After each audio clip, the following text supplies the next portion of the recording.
Hello everyone. So in this lesson we will be discussing about Robert T. Golombiski and his main contribution to the field of public administration. So this is Golombiski and he was born in 1932 and he expired in 2016 on the eve of New Year. नए साल की दिन 1 जनवरी 2016 ही expired and लगभग 84 years का जो है इनका life span रहा. So let's start with few facts about Golembiewski. So he was a professor, administrator and management consultant, very famous management consultant, and he was son of Polish immigrants and spent his early childhood in Trenton, New Jersey.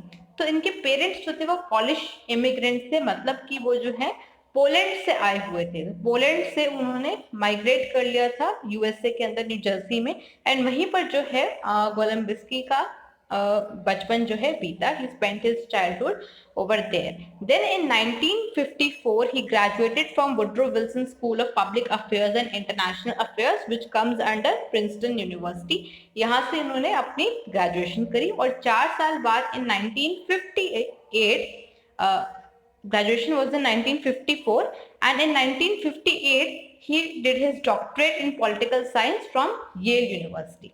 Then he worked as professor and administrator at different universities such as the Yale University, Princeton University, the University of Illinois, University of Georgia, etc. तो अलग अलग post पे, कभी professor की तरह, कभी researcher की तरह, कभी एडमिनिस्ट्रेटर की तरह जो है इन्होंने अलग अलग यूनिवर्सिटीज में काम किया. हेड ऑफ डिपार्टमेंट भी रहे, काफी सीनियर पोस्ट पे भी जो है ये रहे हैं. Right. Then as I told you he was a very famous management consultant और काफी बड़ी बड़ी फर्म्स के साथ इन्होंने काम किया है, जैसे कि स्मिथ क्लाइन एलर्जन. ये एक फार्मास्यूटिकल कंपनी है जो आज के टाइम ग्लैक्सो स्मिथ करके नाम से है, वही जो थी पहले स्मिथ क्लाइन के नाम से थी. देन नासा के साथ उन्होंने मैनेजमेंट कंसल्टेंट की तरह काम किया, जनरल फूड्स के साथ उन्होंने काम किया, यूएस स्टेट डिपार्टमेंट के साथ काम किया, गवर्नमेंट ऑफ ताइवान के साथ उन्होंने मैनेजमेंट कंसल्टेंट की तरह काम किया, और भी ऐसी बहुत सारी फर्म्स हैं. ये कुछ फेमस जो है इनके क्लाइंट्स हैं. देन ही ऑथर्ड एंड और edited around 75 books and 1000 articles. तो अगर जो इन्होंने बुक लिखी हैं और जो उन्होंने बुक्स एडिट करी हैं उनको हम जोड़ लें तो अराउंड 75 बुक्स जो हैं इन्होंने बुक्स पे इन्होंने काम किया है, and around 1000 scholarly articles he has written. तो इतना ज्यादा जो है इन्होंने पब्लिकेशंस जो है करी हैं. इससे ही रिलेटेड इंटरेस्टिंग बात है क्या, व्हेन ही वाज आस्क्ड, जब उनसे पूछा जाता था कि आपने इतनी बुक्स लिखी हैं, इनमें से आपकी फेवरेट कौन सी है, तो उनका हमेशा आंसर होता था द नेक्स्ट वन, मतलब जो मैं अगली बुक आएगी वो मेरी फेवरेट है. कहने का मतलब he was so used to writing, इतना पैशनेटली वो लिखते थे, इतनी पब्लिकेशंस उन्होंने की हैं, that he was always working on some other book. He was always working on some new book. So when asked which of his books was his favorite, he always replied the next one. So this is not important from exam point of view, but just to give you an idea, okay, just to form an image कि कैसे personality थी. So he was focused on making organizations more humane. कोशिश रहती थी गोलम्बिस्की की कि organisations को और ह्यूमेन बनाए, इंसान के लायक बनाए, उसमें और इंसानियत का कंपोनेंट जो है वो ज्यादा हो. To make organisations more suitable for human beings, मतलब एक तरीके से ह्यूमनिस्टिक अप्रोच जो थी वो फॉलो करते थे. Used innovative features like employ feedback and flex time. तो एम्प्लॉय फीडबैक को उन्होंने बहुत जो है इस पे ध्यान दिया, इस पे एम्फसाइज किया. एम्प्लॉय फीडबैक को यूज करते थे ऑर्गेनाइजेशन को इम्प्रूव करने के लिए, एंड फ्लेक्स टाइम का कॉन्सेप्ट भी उन्होंने दिया. फ्लेक्स टाइम क्या है, जब एक एम्प्लॉय अपने हिसाब से चूज कर सकता है कि उसका दिन शुरू कब होगा और खत्म कब होगा. फॉर एग्जाम्पल हो सकता है कि एक ऑफिस का नॉर्मल टाइम जो है 8 बजे शुरू होता हो, but as we know individuals के रूटीन्स जो है वो वेरी करते हैं. कुछ लोग जो है वो जल्दी उठना पसंद करते हैं, some people like to wake up early in the morning and some prefer to stay late at night and work. तो इंडिविजुअल्स की सुटेबिलिटी के हिसाब से उनको बोला जाता था कि हमको इतना काम चाहिए, आप डिसाइड करो, आपने अपना काम सुबह 8 बजे शुरू करना है, 10 बजे शुरू करना है, दोपहर के 2 बजे शुरू करना है, या शाम के 6 बजे शुरू करना है. You decide. So you decide a starting point and your ending point of time. We need the work to be done. आप जैसे मर्जी करिए. तो that is flex time. ठीक है, फ्लेक्सिबल टाइम को शॉर्ट में बोला हुआ है flex time. He was called the grand master of change. तो वो चेंज से डरते नहीं थे, चेंज बहुत ज्यादा वो लेकर आए ऑर्गेनाइजेशंस में, he encourage changes, right. So he was called grand master of change. तो यहाँ से क्वेश्चन आपका बन सकता है that who which thinker was known as the grand master of change? So it was Robert T. Golembiski. Now he won a number of awards in management research and was also awarded Exceptional Lifetime Achievement Award in 2006. Right, जैसे हमने देखा कि 2016 में इनकी death हुई है, तो उससे 10 साल पहले 2006 में उनको exceptional life time achievement award भी मिला। तो ये कुछ मेन बातें थी कोलंबस्की के बारे में। He was also football player अपने कॉलेज लेवल पे, but then he got injured और उसके बाद उनको फुटबॉल छोड़नी पड़ी। So these were a few facts about Robert T Golembiewski. Now talking about his important publications, as I have told you कि 75 books हैं जिनकी क्रेडिट में जाती हैं, चाहे वो लिखने का काम हो या फिर एडिटिंग का काम हो। So obviously we are not going to go through all the list. ये कुछ books हैं which you can have a look at. Okay, so the first is Handbook of Organizational Behavior, then Public Administration as a Developing Discipline, Men, Management and Morality. Then we have Ironies in Organization Development. Then is Toward the Responsive Organization, Approaches to Planned Change, Stress in Organization and Phases of Burnout. तो ये कुछ books हैं, around 8 books I have mentioned over here. इनमें से public administration as a developing discipline is important, man management and morality is important, ironies in organisation development is important. ये 3 जो है इनकी कुछ इंपॉर्टेंट बुक्स हैं, पब्लिकेशन हैं आपके पॉइंट ऑफ व्यू से। स्टिल अगर कोई और बुक कर जाती है तो you need not to worry, अगर आपको नहीं आता है तो औरों को भी नहीं आता होगा। Okay, everybody will be guessing in the exam only, it is not possible to learn all the books, right. So इनको आप जो है जो मेन मैंने आपको बताई हैं याद रखें। प्लान्ड चेंज के बारे में भी जब मैंने आपको बताया he was called grand master of change, तो यहाँ से आप याद रख सकते हैं कि वो चेंज को एम्ब्रेस करते थे, सपोर्ट करते थे, राइट। तो प्लान्ड चेंज के बारे में भी इन्होंने यहाँ पे जो है बात की है। Now if I talk about contribution, तो आप देखेंगे कि रॉबर्ट टी कोलंबस्की इतने बुक्स लिखने के बाद भी जो है for some reason he is not taught in the public administration syllabus, conventional public administration syllabus जो हमारा है, कोई भी यूनिवर्सिटीज जो हो उसमें हमें कोलंबस्की जो है वो नहीं पढ़ाए जाते हैं। आप प्रसाद प्रसाद की बुक देखेंगे उसमें भी आपको नहीं मिलेंगे, राइट। तो फॉर सम रीजन ये एक थिंकर है जो अब जिनको बारे में अब हम पढ़ना शुरू कर रहे हैं, जो चाहे वो पब्लिक एडमिनिस्ट्रेशन के प्रोफेसर्स हो, स्कॉलर्स हो, स्टूडेंट्स हो, जिनको अब पढ़ा जा रहा है। फॉर एग्जांपल अगर काफी साल पहले की बात करें तो जो पीटर ड्रकर हैं उनको कन्वेंशनल सिलेबस में नहीं पढ़ा जाता था, धीरे धीरे जो है उनको सिलेबस के अंदर लेके आया गया and now everybody of us has studied Peter Drucker, right. अभी भी कुछ यूनिवर्सिटीज हैं जहाँ नहीं पढ़ाया जाता है but we have it in syllabus, right. Similarly Robert T Golembiewski है जिनको अब पढ़ना शुरू किया जा रहा है। तो बहुत ज्यादा कंटेंट नहीं है but it is in your syllabus. तो जो इनका मेन कॉन्सेप्ट है हम उसको पढ़ेंगे, उसको समझेंगे, जहां से मेजॉरिटी ऑफ द क्वेश्चंस जो है बन सकते हैं, right. And this concept is phases in historical development of public administration, कि पब्लिक एडमिनिस्ट्रेशन की डेवलपमेंट कैसे हुई, किन फेजेस में हुई, उन फेजेस के ऊपर इनका काम है और उसी काम को हम पढ़ेंगे, उसी कॉन्सेप्ट को हम बहुत अच्छे से समझेंगे क्योंकि वहां से कंसेप्चुअल क्वेश्चन जो है आपके बहुत ज्यादा बन सकते हैं। So when we did evolution of public administration, जब हमने एवोल्यूशन ऑफ पब्लिक एडमिनिस्ट्रेशन किया था हमने मेनली 5 फेजेस की थी, राइट। 5 फेज हमने की थी और उसके बाद हमने निकोलस हेनरी के भी पैराडाइम्स में आपको बोले थे करने हैं, बिल्कुल सेम जैसे फेजेस थी ऐसे ही उन्हीं फेजेस को जो है निकोलस हेनरी पैराडाइम्स का नाम देते हैं और उन्होंने भी 5 पैराडाइम्स आपको दिए थे एवोल्यूशन ऑफ पब्लिक एडमिनिस्ट्रेशन में, राइट। तो रॉबर्ट टी कोलंबस्की ने जब फेजेस की बात करी या डेवलपमेंट ऑफ पब्लिक एडमिनिस्ट्रेशन की बात की, उन्होंने कहा कि डेवलपमेंट जो हुई है 4 फेजेस में हुई है, 4 स्टेजेस या फिर 4 फेजेस के अंदर जो है डेवलपमेंट ऑफ पब्लिक एडमिनिस्ट्रेशन देख सकते हैं। अब ये जो इन्होंने फेज दिए हैं कुछ हद तक डिफरेंट है, उतने वेल डिफाइंड नहीं जितने हमने ये 5 फेजेस पढ़े थे, बट इनको हम समझने की कोशिश करेंगे क्या कोलंबस्की इसमें कह रहे हैं और अब एग्जाम में क्वेश्चन यहाँ पे कैसे आ सकते हैं। तो before we go into the 4 phases there are a few terms जो आपको समझनी जरूरी है। सिंपल टर्म्स है पर समझना जरूरी है। So here are a few terms you need to understand first. Number 1 is focus. Focus बहुत कॉमन वर्ड है, आप सबने सुना होगा पर इसका मतलब क्या है? ओके, फोकस मतलब है कोई भी एक्टिविटी हो रही है उसका सेंटर क्या है, centre of activity. Suppose you से कि कोई आपसे पूछता है बेटा आजकल आप क्या कर रहे हो, तो जैसे कि आप कहते हो कि आजकल मेरा फोकस जीआरएफ क्रैक करने पर है, मतलब आपका सारा का सारा ध्यान जो है, आपकी सारी की सारी एक्टिविटी जो है वो केंद्रित है, फोकस्ड है किसके ऊपर, जीआरएफ क्रैक करने के ऊपर, राइट। तो फोकस क्या होता है कि सारे की सारी एनर्जी जो है वो कहाँ कंसेंट्रेटेड है, right. So what is it concerned with, जिस भी चीज की हम बात कर रहे हैं, जिस भी चीज के फोकस की हम बात कर रहे हैं, वो किस, उसका कंसर्न क्या है, उसके गोल्स एंड टारगेट्स क्या हैं। जैसे मैंने कोई एग्जांपल दिया, कोई पूछता है आप किस चीज पे फोकस कर रहे हो आजकल, तो आप आजकल आप जीआरएफ क्रैक करने पे सपोज फोकस कर रहे हो, तो your goal, your immediate target is to crack this particular exam, तो दैट इज योर फोकस।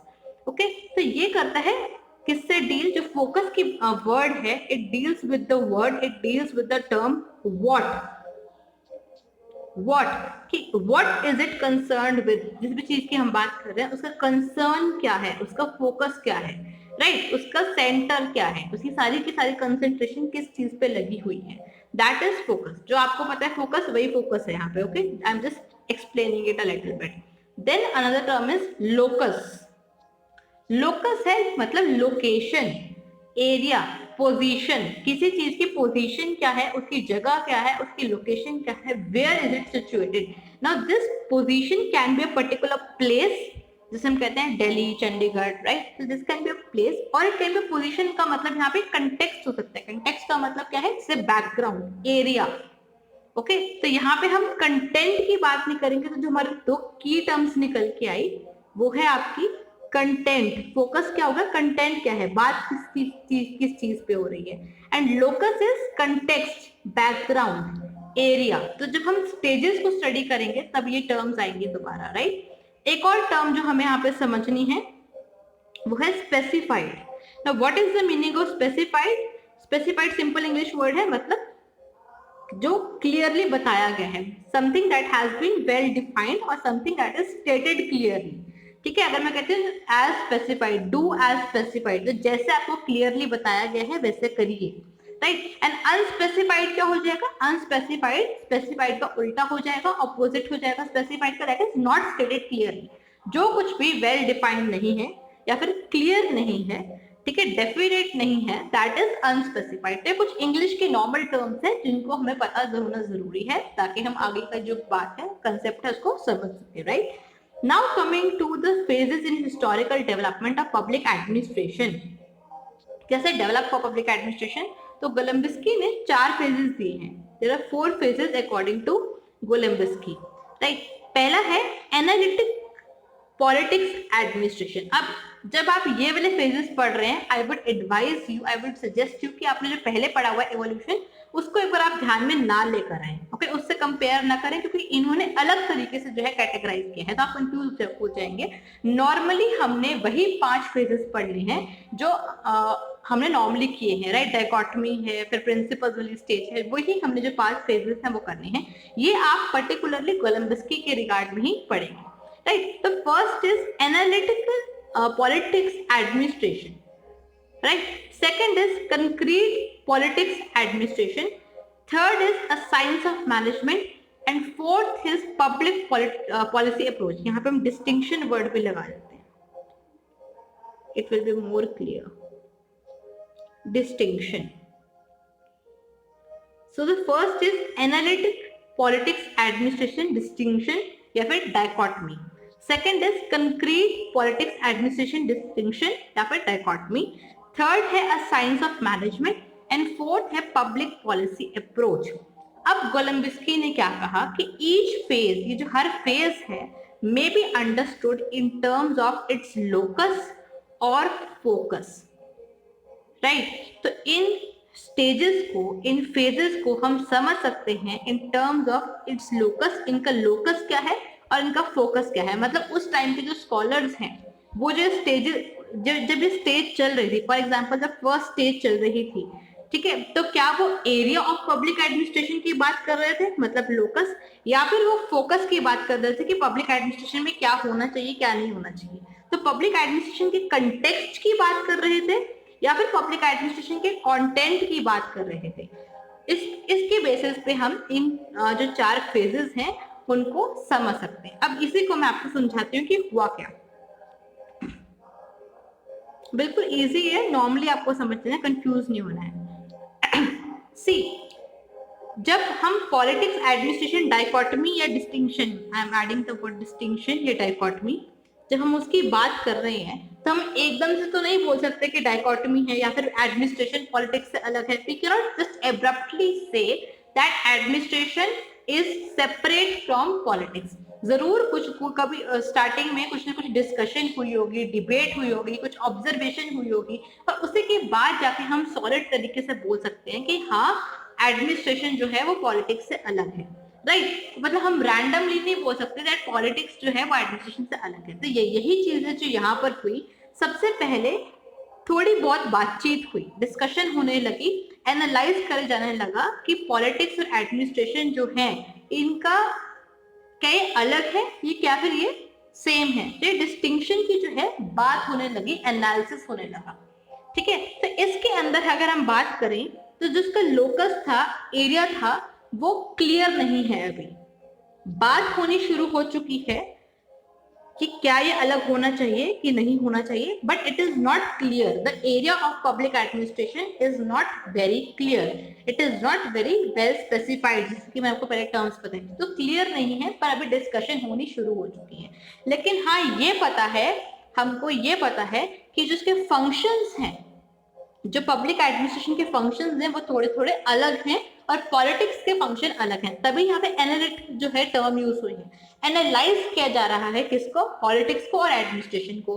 तो एनालाइज कैसे करेंगे, उसके फंक्शंस को देखकर कि अच्छा एडमिनिस्ट्रेशन के जो फंक्शंस हैं वो थोड़े से शायद अलग हैं, पॉलिटिक्स के फंक्शन जो है अलग है, लेकिन अभी इस एरिया को कंप्लीटली सेपरेट नहीं किया गया है, सिर्फ बात चलनी शुरू हुई है, राइट। तो इसमें हम क्या बोलेंगे कि लोकस जो है वो अभी क्लियरली बताया नहीं गया है, लेकिन फोकस क्या है, फोकस में पता है फंक्शंस जो है इनके थोड़े थोड़े अलग अलग हैं, right. Second is concrete politics administration. अभी धीरे धीरे हम इसको डायग्राम के थ्रू भी करेंगे तो आपको और क्लियर हो जाएगा। Second is concrete. कंक्रीट का मतलब होता है आपका सॉलिड, कंक्रीट मीन्स सॉलिड। अब कंक्रीट पॉलिटिक्स एडमिनिस्ट्रेशन डिस्टिंक्शन, अब जब एनालाइज किया गया फंक्शंस को तो समझ आ गया कि हाँ भाई एडमिनिस्ट्रेशन को तो पॉलिटिक्स से अलग होना ही चाहिए, अलग ही है। Administration is completely different from politics, ठीक है, डाइकोटमी होनी चाहिए, जैसे हमने वुड्रो विल्सन में पढ़ा public administration politics administration dichotomy. तो ये वो वाली स्टेज आ गई। अब यहाँ पर सारा का सारा जो ध्यान था वो किसके ऊपर था, एरिया के ऊपर था, that public administration is a different area, ठीक है। उस इस टाइम पर फंक्शंस की अब कोई बात नहीं कर रहा है, क्यों, क्योंकि सारा का सारा जो ध्यान है वो किसके ऊपर है, लोकस के ऊपर है, एरिया के ऊपर है, right. Now comes next stage which is a science of management.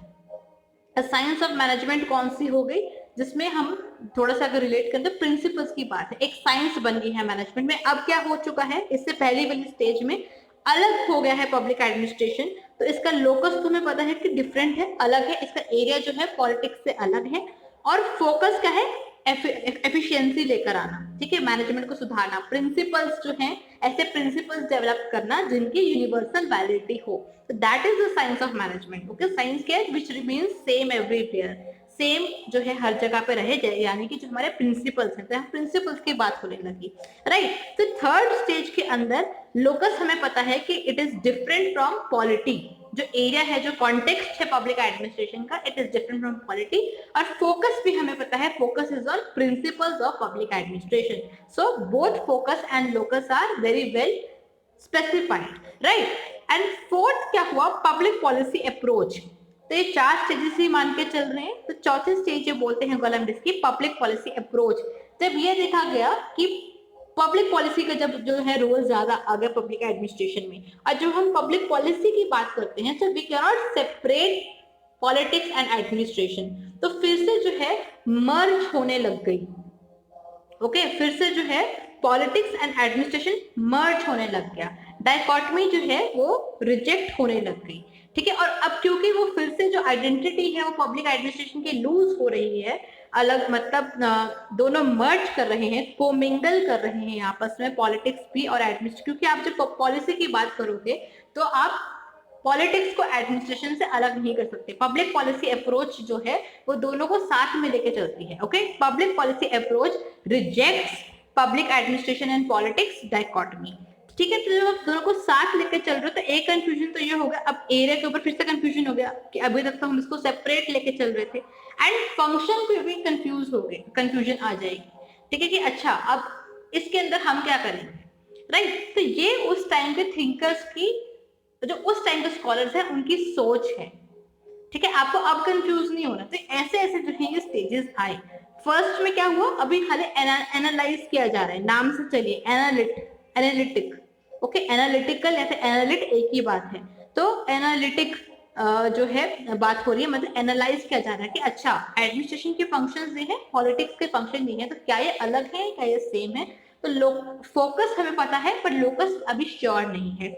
दूसरा क्या है, कंक्रीट पॉलिटिक्स एडमिनिस्ट्रेशन। अब हमारा फोकस क्या है, कंक्रीट सॉलिड हो गया है कि पॉलिटिक्स और एडमिनिस्ट्रेशन जो है वो अलग अलग होनी चाहिए, राइट। फिर हमारा साइंस और मैनेजमेंट की हम बात करते हैं कि पब्लिक एडमिनिस्ट्रेशन अलग डिसिप्लिन बन गया, और हमारा फोकस क्या है कि हमें प्रिंसिपल्स ऑफ एडमिनिस्ट्रेशन डेवलप करने हैं जिनकी यूनिवर्सल वैलिडिटी होगी, एफिशिएंसी लेकर आएंगे हम।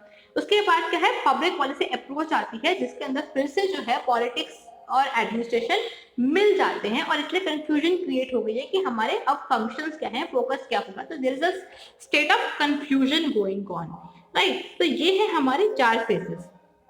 सो when you write down in your notes, यहाँ पे आप साथ में डिस्टिंक्शन या डाइकोटमी वर्ड भी जो है यूज कर लीजिएगा with 1 and 2, right. So now Golembiewski said that each phase में be understood in terms of its locus और फोकस। एक ही बार जो है अभी तक गोलेम्बिस्की में से क्वेश्चन आया है, और वो यहाँ से आया है, इस लाइन से आया है, और ये लाइन हर स्टैंडर्ड बुक में जो है मेंशन्ड है। ओके, चाहे पूरा कॉन्सेप्ट मेंशन ना हो, but this line is given in all the standard books of public administration, और यहीं से क्वेश्चन था that who said that the phases of development of public administration can be understood in terms of locus और focus। किसने ये बात कही, तो it was रॉबर्ट गोलेम्बिस्की, राइट। तो लोकस और फोकस जहां पे आ जाए तो आपको याद करना है, वहां पर रॉबर्ट गोलेम्बिस्की आएगा। अब इसी कॉन्सेप्ट को, इन्हीं 4 फेजेस को जो गोलेम्बिस्की हैं उन्होंने एक डायग्राम के थ्रू, एक ग्राफ के थ्रू समझाया, राइट। अब मैंने आपको पूरा अच्छे से समझा दिया तो आपको और भी अच्छे से समझ आएगा। So what he did is, उन्होंने एक डायग्राम बनाया, एक ग्राफ बनाया। ओके, 10th तक जो सबने मैथ्स पढ़ा है, so we used to make graphs, जिसमें एक हमारी x एक्सिस होती है, एक हमारी जो है y एक्सिस होती है। ठीक है, तो उन्होंने बोला कि we will take a 2x2 grid। 2x2 का मतलब क्या है कि 2 आपकी कॉलम्स हैं, जैसे ये आपकी कॉलम हो गई, ये कॉलम नंबर 1 है ये वाली, और ये है आपकी कॉलम नंबर 2, एंड सिमिलरली 2 आपकी रोज हैं। तो ये आपकी एक रो ये हो गई, एक रो ये हो गई, मतलब टोटल आपके पास 4 सेल्स हो गए, 4 खाने हो गए आपके पास, 1 2 3 4। Okay, 4 cells you have. So उन्होंने एक ऐसा डायग्राम बनाया जिसके अंदर आपकी जो एक्स एक्सिस है ये वो लोकस रिप्रेजेंट कर रही है, यानी एरिया या फिर लोकेशन या फिर कॉन्टेक्स्ट जो है वो शो कर रही है, जिसको मैंने रेड कलर से डिनोट किया है। And then we have Y axis जो आपकी फोकस को डिनोट कर रही है। ओके, फोकस यानी कि व्हाट इज द कंसर्न, ध्यान कहाँ है, गोल क्या है, टारगेट्स क्या है। Okay, then we have relatively specified and relatively unspecified. अब ये क्या है, अगर फोकस क्लियर होगा, अगर फोकस क्लियर होगा तो जो हमारी स्टेज है उसको हम यहाँ पे दिखाएंगे, वाई एक्सिस ये है, इसके लेफ्ट साइड में दिखाएंगे, this is a left side, and यहाँ क्या है, रिलेटिवली अनस्पेसिफाइड। हमने क्या करना है, इस ग्राफ के अंदर जो चारों स्टेजेस हैं उनको रिप्रेजेंट करना है। ठीक है, एक स्टेज को एक बॉक्स में डालना है, जो 4 बॉक्सेस हैं इनके अंदर हमें वो 4 स्टेजेस जो हमने पढ़ी हैं उनको प्लेस करना है, राइट। तो हमें पता लग गया कि फोकस क्या है, हमारी वाई एक्सिस ये वाली, एंड हमारी एक्स एक्सिस है लोकस। अब इसको भी हमने क्या कहा है, relatively specified and relatively unspecified. मतलब अगर जिस स्टेज का हमें फोकस पता होगा, जिसका हमें फोकस क्लियर है, जैसे हमें पता है 3rd स्टेज थी, वो प्रिंसिपल्स की तरफ उसका फोकस था, तो मतलब वो फोकस क्लियर था, वेल डिफाइंड था, राइट। तो हम उसको फोकस वाली लाइन जो है, फोकस वाली एक्सिस जो है उसके इस तरफ जहां पे स्पेसिफाइड है, रिलेटिवली मतलब कंपैरेटिवली स्पेसिफाइड, क्लियर है, ठीक है, तो हम उसको उसके इस तरफ जो है शो करेंगे। अगर जो फोकस है वो अनस्पेसिफाइड है, यानी कि it is not well defined, it is not clear, the focus was not clear, तो उन स्टेजेस को हम इस तरफ दिखाएंगे, right. Similarly in case of locus, locus को मैंने आपको रेड कलर से दिखाया है, तो अगर जो लोकस था, एरिया था, कॉन्टेक्स्ट था उस स्टेज का स्पेसिफाइड था, मतलब क्लियर था, तो हम उसको इस एक्स एक्सिस के ऊपर दिखाएंगे। एंड अगर हमारा जो फोकस था, जो लोकस था सॉरी, वो अनस्पेसिफाइड था, मतलब वो क्लियर नहीं है, वो वेल डिफाइंड नहीं है, कंफ्यूजन है, तो हम उसको एक्स एक्सिस के इधर दिखाएंगे, राइट। सिंपल जैसे हम ग्राफ बनाते थे वैसे ही हमने करना है। अब मैंने आपको सारा कुछ बता दिया है, तो लेट अस सी। तो जब हम स्टेज 1 की बात करते हैं, स्टेज 1 क्या था, मैंने आपको कहा कि एनालिटिकल पॉलिटिक्स एडमिनिस्ट्रेशन डिस्टिंक्शन, या फिर एनालिटिक पॉलिटिक्स एडमिनिस्ट्रेशन डिस्टिंक्शन। इसमें क्या हो रही थी, डिस्कशन हो रही थी कि अच्छा एडमिनिस्ट्रेशन के फंक्शन ये हैं और पॉलिटिक्स के जो फंक्शन ये हैं, पर डाइकोटमी जो थी वो अभी श्योर नहीं है, एनालिटिक है, ठीक है। तो लोकस जो है वो वेरी वेल स्पेसिफाइड नहीं है, वेरी वेल स्पेसिफाइड, वो ज्यादा क्लियर है, वो सेकेंड स्टेज में जाके हुआ था। तो आपकी स्टेज 1 कहाँ आ जाएगी, जिसका हमें पता लग गया लोकस जो है वो अनस्पेसिफाइड है, ठीक है। और फोकस जो था, फंक्शंस पे क्या हमारा ध्यान था उस टाइम पे, क्या हम फंक्शंस की बात कर रहे थे, जी हाँ, स्टेज 1 में हम फंक्शंस की ही तो बात कर रहे थे, ठीक है। तो हमें एरिया क्लियर नहीं था, तो एरिया क्लियर नहीं था मतलब लोकस वाली लाइन के तो अनस्पेसिफाइड आ गए, नीचे आएगी। एंड फोकस जो था हमारा, वो हमारा क्लियर था, वो हमारा वेल डिफाइंड था, हमें फंक्शंस पता थे, ठीक है। तो अगर हम इस लाइन के इधर देखें और इस लाइन के इधर देखें, तो कॉमन एरिया कौन सा होगा, ये वाला, राइट। तो आपकी स्टेज 1 कहाँ पे आ जाएगी, इस वाले एरिया में आ जाएगी, ठीक है, इस क्वाड्रेंट में आ जाएगी जो आपको दिख रहा है। Now coming two phase 2। Phase 2 में क्या हुआ, लोकस जो है आपका, लोकस जो है वो बहुत क्लियर हो गया, ठीक है। तो there was concrete politics administration distinction, concrete का मैंने आपको बताया सॉलिड, लोकस जो था वो वेल स्पेसिफाइड हो गया था।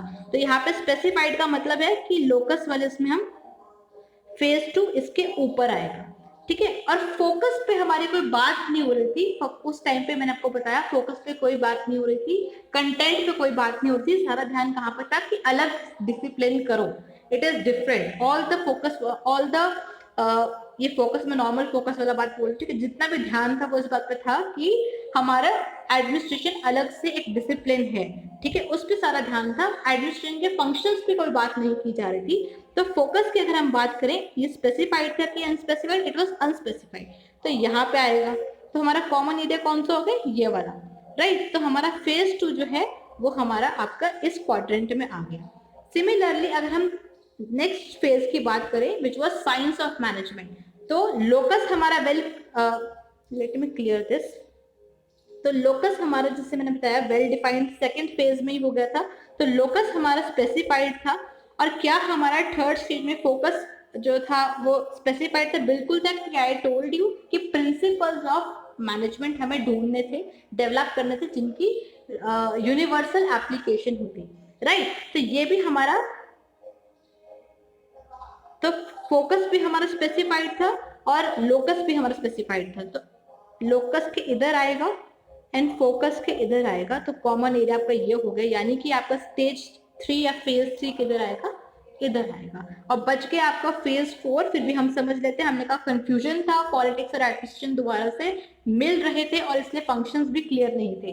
तो हमारा जो फोकस है वो भी अनस्पेसिफाइड था, फंक्शंस भी अनस्पेसिफाइड थे और लोकस भी जो था अनस्पेसिफाइड था।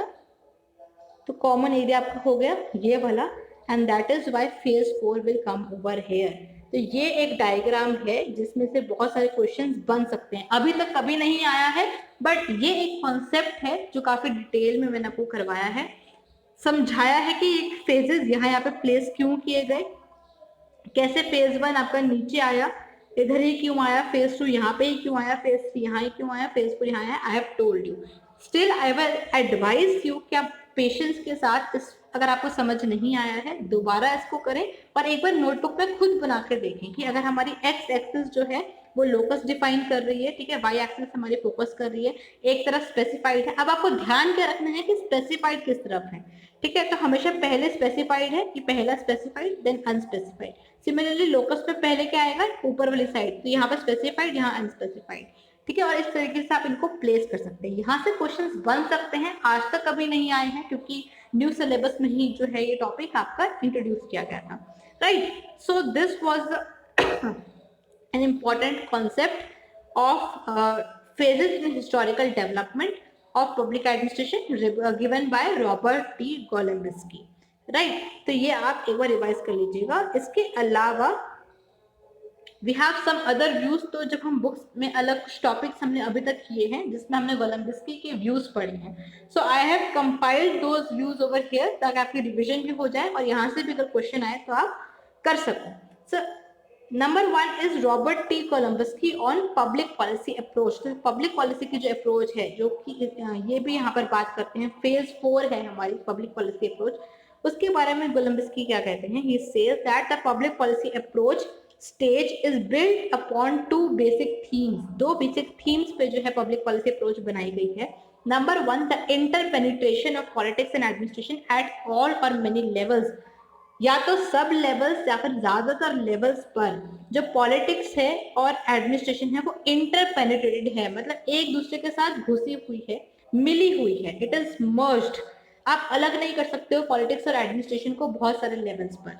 Number 1। Number 2, the programmatic character of all administration, की जितनी भी एडमिनिस्ट्रेशन है वो प्रोग्राम्स के थ्रू रन होती है, ठीक है। जैसे हमारी गवर्नमेंट में कोई पॉलिसी आती है, उस पॉलिसी के लिए हम छोटे छोटे प्रोग्राम्स बनाते हैं, उन प्रोग्राम्स या स्कीम्स को इम्प्लीमेंट किया जाता है, and that is how administration is run, ठीक है। तो इसलिए पब्लिक पॉलिसी अप्रोच है, तो पॉलिसी को कैसे इंप्लीमेंट करते हैं, थ्रू प्रोग्राम्स। तो ये पब्लिक पॉलिसी अप्रोच के 2 थीम्स हैं जो रॉबर्ट टी कोलम्बस्की ने हमें दी। ये हमने एवोल्यूशन वाली वीडियो में, एवोल्यूशन वाले लेसन में ये चीज डिस्कस की हुई है। Again just to revise, I have mentioned over here. Another important thing is his views regarding new public administration। NPA पे जिनकी व्यूज हैं हमने किए थे, तो 2 तरीके की चीजें हैं इसमें, एक तो वो 3 एंटी गोल्स देते हैं और एक वो कुछ क्रिटिसाइज करते हैं न्यू पब्लिक एडमिनिस्ट्रेशन को, हम देख लेते हैं। So first of all 3 anti goals जो कोलम्बस्की ने दिए about new public administration. Anti goal का मतलब क्या है, जिससे न्यू पब्लिक एडमिनिस्ट्रेशन दूर भागता है, जिसको ये रिजेक्ट करता है, राइट। तो एंटी पॉजिटिविस्ट, ठीक है, तो वो पॉजिटिविज्म के अपोजिट है। Positivism is when we talk about facts, when we talk about science.